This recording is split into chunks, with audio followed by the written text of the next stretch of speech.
All right, welcome into the Sports Source. This segment brought to you by Safety Systems. Their spring special is going on right now. This is a locally owned company, family-owned company. So many of my companies, my partners here that bring you the show, locally owned, family-owned. Safety Systems does a great job.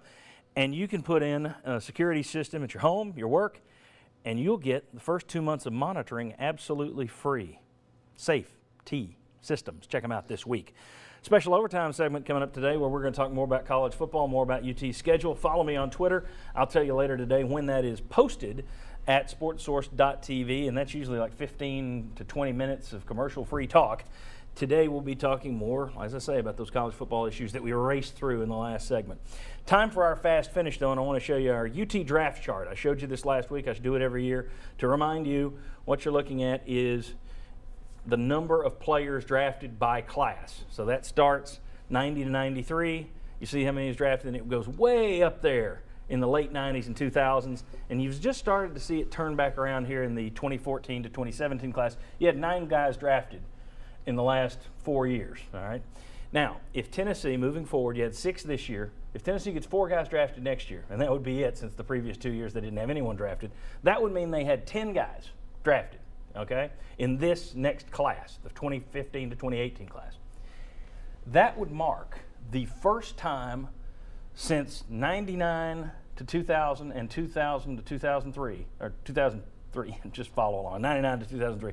That'd be the first time you had 2 draft classes in a row increase in pro talent draft picks in 15 years, all the way this century. So if you're wondering, well, how's the talent level at Tennessee? That's pretty strong. You have not had 2 classes in a row go up in terms of draft pops in 15 years. So anyway, I just thought that was interesting. All right, now, next, I asked on Twitter this week how fans felt about Butch Jones' sayings and mottos. It's a small sample. It's not scientific by any means. 34% said they aren't bothered at all. That's kind of where I am. But 39% said they're bothered a little. 27% said they're bothered a lot. That's 66% of the people who responded who said they're bothered by Butch Jones' sayings. Well, look, I've said this on this show before and kind of got looked at crossways. I don't think Butch Jones should even talk to anybody. You're not going to win. There are people just looking for the negative. They're going to spin it. If it's me, I just go cold turkey and cut everybody else off. And the response is, well, you can't do that. You can't cut people off. You have to talk to people. Do you know how many times Jim Harbaugh talked to the press this spring? 0. He did not do a press conference with the Michigan media the entire spring. He didn't come out and talk after the spring game. Jim Harbaugh just said, I'll tweet to you. That was it. People are going to be against you. You're going to win and lose based on your wins and losses anyway in terms of your job status.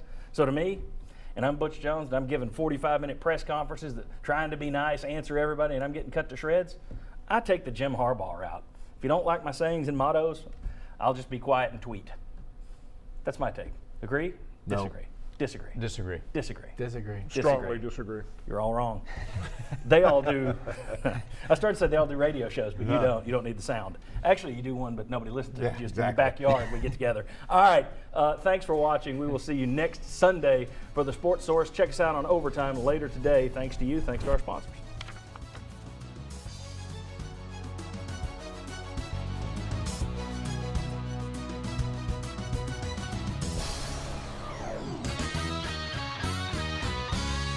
The Sports Source is brought to you by Fast Frame with Heather Whiteside Art now available.